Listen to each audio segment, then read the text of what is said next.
Hai semuanya, welcome back to my YouTube channel. Balik lagi di channel Husna Herbal. Di video kali ini aku akan ngasih tahu kalian bagaimana cara mengobati batuk kering. Oke, langsung saja aku tunjukin ke kalian untuk bahan-bahannya. Bahan-bahannya itu sangat mudah ditemukan dan cuma dua bahan saja. Bahan yang pertama ada jeruk nipis, bahan yang kedua ada madu murni. Nah, madunya kalian bisa menggunakan merek apa saja, yang terpenting harus original tanpa ada perasannya. Oke, langsung saja aku kasih tahu kalian untuk cara pembuatannya. Cara pembuatannya itu sangat gampang dan simple banget. Oke, kita singkirin dulu bahan-bahannya.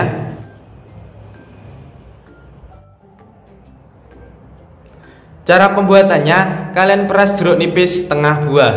Nah, sambil aku peras jeruk nipisnya, aku bakal jelasin sedikit kalau jeruk nipis ini memiliki banyak kandungan yang baik untuk mengatasi permasalahan saluran pernapasan, termasuk batuk kering. Selain itu juga, jeruk nipis mengandung zat antimikroba yang ampuh untuk membantu pemulihan tenggorokan akibat infeksi atau tenggorokan gatal. Oke, kalau sudah, kemudian tambahkan madu secukupnya atau sesuai selera kalian.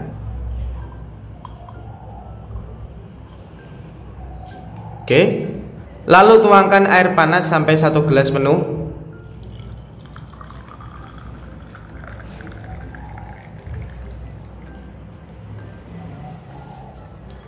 Kemudian aduk-aduk hingga semua bahan tercampur rata. Minum selagi hangat dan kalian minum ramuan herbal ini 1-2 kali dalam sehari. Nah, gitu aja video dari aku. Semoga video ini bisa bermanfaat dan berguna untuk kalian semua. Jika kalian suka dengan video ini, jangan lupa like, comment, share, dan subscribe. Salam sehat.